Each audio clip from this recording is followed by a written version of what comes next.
Graça e paz, amados, bem-vindo mais uma vez ao nosso webinário de batalha espiritual. E hoje nós vamos falar, essa é a nossa terceira aula, e nós vamos falar sobre a couraça da justiça. Estamos estudando aqui a armadura de Deus que foi citada por Paulo na carta aos Efésios, no capítulo 6.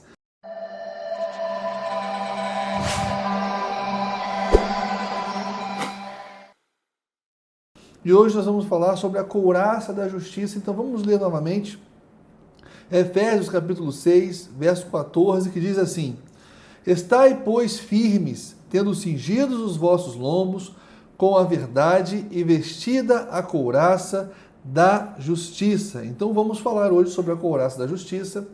Porém, antes eu vou pedir a você que você dê um like nesse vídeo, vou pedir a você que me ajude a levar a palavra de Deus a mais pessoas. Muitas pessoas têm gostado dos vídeos, têm elogiado, têm dado testemunho de libertação, de salvação, de cura na alma. Poxa, tem sido muito bom e eu tenho estado muito feliz com isso. Porém, eu peço que você seja um semeador junto comigo, que você compartilhe para o máximo de pessoas possíveis e leve a mensagem do Evangelho a essas pessoas, que é o poder de Deus para a salvação de todo aquele que nele crê. Então, me ajude nessa missão, ok? Então, vamos lá. Quando nós lemos a couraça da justiça, como eu já disse no vídeo anterior, são metáforas, ok? E essas metáforas significam o quê? Porque a gente tem que entender primeiro o que é a couraça do soldado romano, que corresponde à couraça, né? A couraça do soldado romano nada mais é uma vestimenta que vai do ombro até acima um pouco do joelho, feita de couro, e tem o objetivo de proteger o soldado, os seus órgãos vitais, das flechas, das lanças, das espadas. O objetivo é proteger seus órgãos vitais, principalmente o coração, ok? Então, quando está falando da couraça aqui, está se referindo à proteção de quê? Do coração. Couraça da justiça é você proteger o seu coração com a justiça. E como é que nós podemos fazer isso? Qual é a relação do coração com a justiça? Bom, vamos começar a entender. Lá em Mateus, no capítulo 15, versos 19 e 20, vai dizer assim: Porque do coração procedem os maus pensamentos, mortes, adultérios, fornicação, furtos, falsos testemunhos e blasfêmias.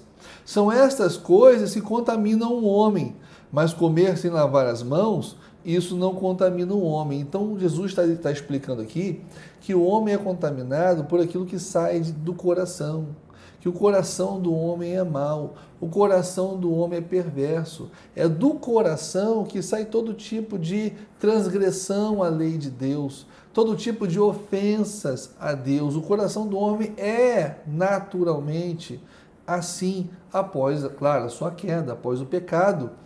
Quando o homem perdeu com a queda e com o pecado os atributos comunicáveis morais de Deus. Quais são esses atributos? O amor, a santidade, a misericórdia, a justiça, a benignidade, a bondade, a fidelidade.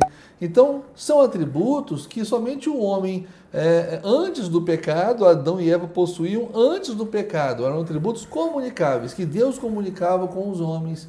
E na queda, o homem perdeu essa condição, né? O homem perdeu o seu amor, a justiça, a fidelidade, a misericórdia. E o coração do homem, com isso, se tornou um coração perverso. Então, o diabo usa isso, ele ataca o nosso coração, ele inflama o nosso coração através dos pensamentos, né? Para que nós a todo tempo venhamos a ofender a Deus, venhamos nos afastar de Deus. Na verdade, é assim, através do pecado, ele consiga nos dominar, nos escravizar. E como é que o diabo faz isso? Por exemplo, o diabo pode colocar culpa, o diabo pode fazer ofensas, né? O diabo, por exemplo, se alguém ofende você, usa alguém para lhe ofender, né? Aí você cria aquela raiz de amargura no seu coração. E aí você não consegue mais perdoar aquela pessoa. A partir do momento que você não consegue perdoar aquela pessoa, o diabo ele colocou você debaixo do seu domínio, debaixo de escravidão. Você não consegue progredir na sua espiritualidade, você não consegue exercitar a sua fé, o seu cristianismo, a santificação, porque o seu coração está envenenado, com aquela raiz de amargura. Lá em Hebreus capítulo 12 vai dizer que a raiz de amargura, ela nos afasta, nos separa da graça de Deus. Você pode apostatar da fé, por exemplo, através de uma raiz de amargura. E uma das maneiras que Satanás faz para tirar muitos cristãos do caminho, e eu vejo isso no meu dia a dia, é através exatamente da ofensa.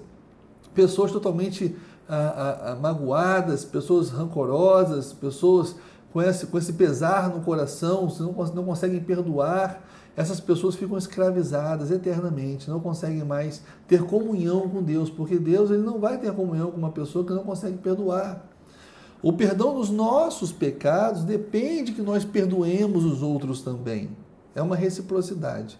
Então, amados, o diabo ele age muito dessa maneira, através dos nossos pensamentos, trabalhando valores, fazendo com que o nosso coração seja inflamado e cada vez mais ofenda a Deus. E como é que nós podemos purificar o nosso coração? Como nós podemos limpar o nosso coração para que ele não seja ofensivo, para que ele não venha ofender a Deus e assim o diabo consiga nos separar de Deus, como está lá em Isaías 59, né, que diz que o pecado é o que nos separa de Deus. Bom, se nós olharmos Salmos, capítulo 119, do verso 9 ao 11, diz assim: com que purificará o jovem o seu caminho? Observando-o conforme a tua palavra.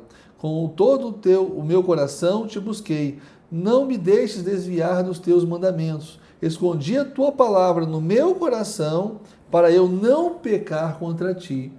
Então, a forma como você tem de não ofender a Deus, de não se contaminar com tudo que sai da sua boca, é você guardar a palavra de Deus no seu coração e não se permitir contaminar com aquilo que sai da sua boca. É você realmente evitar situações, palavras que realmente venham afastar você de Deus, que venham fazer você pecar. Em Romanos, capítulo 1, verso 17, diz assim: porque no Evangelho é revelada a justiça de Deus, uma justiça que do princípio ao fim é pela fé. Como está escrito, o justo viverá pela fé.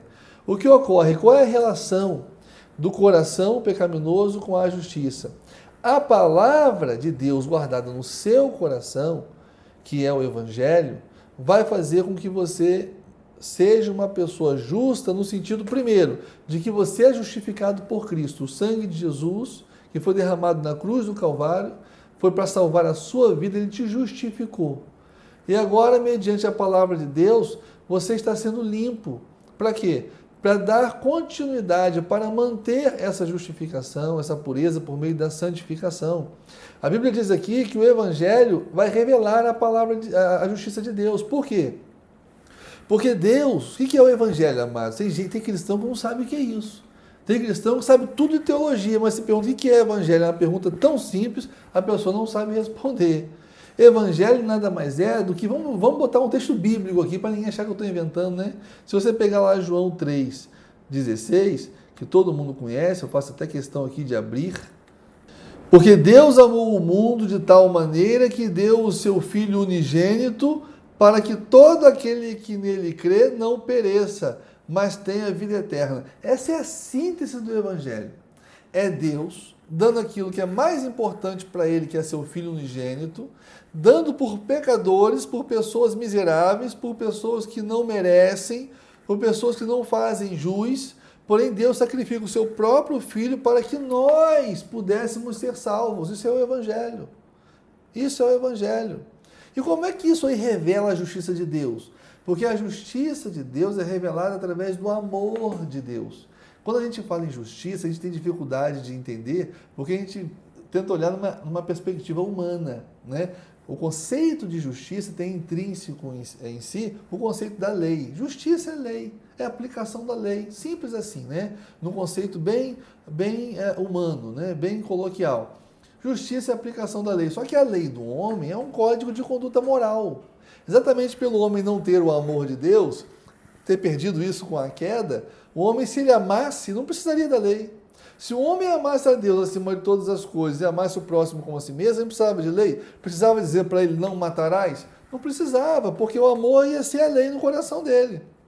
Como ele não tem o amor, o homem não tem o amor, ele precisa de uma lei, de um código de conduta moral. Então, o conceito de justiça que nós temos como humanos, como carnais, é esse. Mas Deus não. Deus não trabalha com código de conduta moral. A lei de Deus é o seu amor. Essa é a lei de Deus e essa é a lei de Cristo. Por isso que Jesus Cristo falou que aquele que ama a Deus de todo o seu coração e ama o próximo como a si mesmo, cumpriu a lei e cumpriu os profetas, porque tudo é isso, o cara que ama, ele é justo, ele pratica toda a lei de Deus, ele pratica toda a vontade de Deus, então a lei de Deus, a justiça de Deus é o seu amor. Então, quando você ama a Deus, você age com justiça, você cumpre a lei de Deus, que é o quê? É o não matarás, é fazer bem ao próximo, é agir com misericórdia, é perdoar, é fazer tudo aquilo que você sabe que Deus ama e quer que você faça, né? Então, essa é a justiça de Deus. E de que forma que essa justiça de Deus, esse amor nos protege? É exatamente isso, o amor é a força sobrenatural de Deus que faz com que você não peque, que faz com que você não tenha medo, que você não queira transgredir a lei de Deus. Você, quando é nascido de Deus e você tem esse amor no seu coração, você não consegue pensar na possibilidade de ofender a Deus. Você já viu aqueles crentes que vai ali, peca aqui, peca ali, nunca se arrepende, o máximo que sente é um remorso, né? Uma culpa, mas não tem amor. Esses crentes estão sempre pecando, eles não conseguem resistir ao pecado. Por quê? Porque culpa e medo, por um momento ou outro você resiste, mas na hora que a tentação vem com força, você cede e depois fica cheio de remorso. Mas o amor não, o amor é poderoso, o amor é capaz de te dar a força necessária para você resistir qualquer tipo de tentação e qualquer tipo de pecado. Eu vou dar um exemplo para você do poder do amor. Um exemplo. Vamos supor que você vai com seu filho passear de barco. E aí, nesse passeio de barco, você para em alto mar para dar um mergulho com a família. E quando você vai mergulhar, você olha para o mar, você vê um grande tubarão branco passando. Aí eu pergunto para você, você vai pular? Você vai tomar banho de mar? Não, né? Por que você não vai? Porque você tem medo, não é verdade? Você não vai, você não é doido de pular com um tubarão branco lá. Porém, o seu filho, que não viu o tubarão, vai e se joga no mar, cai no mar com o tubarão branco lá. Qual é a sua primeira reação? Você nem pensa duas vezes, você pula no mar também com o tubarão lá. Aí eu pergunto para você, você não tem medo? Nessa hora nem medo você tem. Por quê? Porque o amor supera o medo. O amor é a força que você precisa para superar tudo na sua vida. O medo, a culpa, a falta de perdão, tudo aquilo que o diabo faz para te aprisionar, para ferir o teu coração, o amor é capaz de curar isso aí, passar por cima de tudo isso aí e manter o seu coração puro diante da presença de Deus. É por isso que a couraça da justiça nos protege, nos defende. Por quê? Porque esse amor de Deus, que é a sua justiça, nos dá a força e o poder para nós vivermos uma vida de plena santificação, uma vida de cruz, crucificando a nossa carne com nossas paixões e concupiscências. Quando você fala para a pessoa assim, Jesus Cristo mandou você negar a si mesmo, a pessoa fica escandalizada, pô, mas eu vou ter que negar a mim mesmo? A pessoa vê isso como algo muito difícil. E para ela é difícil mesmo, sabe por quê? Porque ela não ama. Para quem ama é fácil. Você não daria a sua vida pelo seu filho? Talvez você não desse por outra pessoa. Mas para o seu filho você dá a sua vida, não dá? É difícil? Não, por quê? Porque você ama, é filho. Então o amor, ele traz essa força, ele traz esse poder. Então o que eu quero dizer para vocês é o seguinte, irmãos, é impossível viver uma vida cristã plena, uma vida cristã pura diante de Deus, santa, em santidade, se você não tiver amor. Você nunca vai conseguir se portar e se posicionar de forma justa diante de Deus e santa se você não nutrir esse amor no seu coração. Então é muito importante que você experimente desse amor, que você a cada dia cresça nesse amor para com Deus, para que você possa ter essa força, esse poder de se manter firme na presença de Deus sem ceder às tentações do diabo, às artimanhas do diabo, às ofensas. Para quem ama, perdoar não é difícil. Para quem ama, o medo não é um problema. A culpa também é superada. Mas para quem não ama, a pessoa fica atribulada, a pessoa é um crente cheio de problema. Porque tem algo que está faltando na vida dele, que é exatamente esse combustível que faz com que a gente viva uma vida plena diante de Deus, uma vida abundante diante de Deus. Amém, amados? Então vamos lá. Para terminar, eu quero ler com vocês João, capítulo 14, 21, que diz assim: aquele que tem os meus mandamentos e os guarda, esse é o que me ama. E aquele que me ama será amado de meu Pai, e eu o amarei e me manifestarei a ele. Aí você pode me perguntar, como é que eu sei que eu amo a Deus? Bom, é muito simples, tá? A resposta aqui. Quem é que ama a Deus? É aquele que guarda os mandamentos de Deus. Esse é o que ama a Deus. Então a marca, a evidência de se você ama a Deus ou não, é se você guarda os mandamentos dele. Agora, se você não guarda os mandamentos dele, se você atende mais o seu ego, se sujeita mais ao seu próprio ego do que à vontade de Deus, então você não ama a Deus, porque você está vivendo para você. Se você busca mais os seus próprios interesses do que os interesses do reino de Deus, então você não ama a Deus, você ainda está dominado pelo seu ego, você está fingindo que é crente, você está pregando para você mesmo que você é um cristão, você está tentando se convencer disso, mas você ainda não é, você não nasceu de novo ainda. Então não se engane, meu querido, não seja parcial, não seja morno, porque lá em Apocalipse 3,16 diz que Deus vomita aqueles que são mornos, que não são frios nem quentes. E hoje a igreja evangélica tem sido uma igreja morna, e isso tem me trazido muita tristeza. Muitos cristãos que são cristãos nominais, só de nome, mas nunca tiveram um compromisso com Jesus. Outros são cristãos místicos, né? Que fazem da sua própria experiência mística, a sua própria teologia e abandonam a palavra de Deus, não têm conhecimento nenhum. Outros são dogmáticos, são apegados a dogmas de homens e brigam aguerridamente por esses dogmas, né? Ofendem o próximo, criam muros, se dividem, né? E o diabo adora isso, porque o diabo divide para dominar, né? A gente teria que se unir, e eles causam divisões, os dogmáticos. Poucos são os ortodoxos, aqueles que realmente olham para a palavra, obedecem à palavra e só à palavra, mais nada. Quem é o justo, meus amados? Nós temos que estudar aqui. É aquele que obedece à palavra de Deus. Esse aqui é o justo, não por seu próprio mérito, mas pelo mérito de Jesus, que o santifica e lhe dá poder e condição, antes que me chamem de herege aqui, né? Que lhe dá poder e condição de viver uma vida de plena santificação e obedecer à palavra de Deus. É Deus que faz isso, ok? E para terminar, eu queria dizer o seguinte: aquele que não obedece à palavra de Deus, aquele que vive fazendo a vontade dos seus pensamentos, dos seus desejos, essa pessoa é uma pessoa que, ainda que esteja na igreja, ainda que seja batizada, é uma pessoa dominada por Satanás. Se nós lermos aqui em Efésios, observe que eu estou usando bastante o livro de Efésios, a carta aos Efésios, exatamente porque nós estamos falando dele.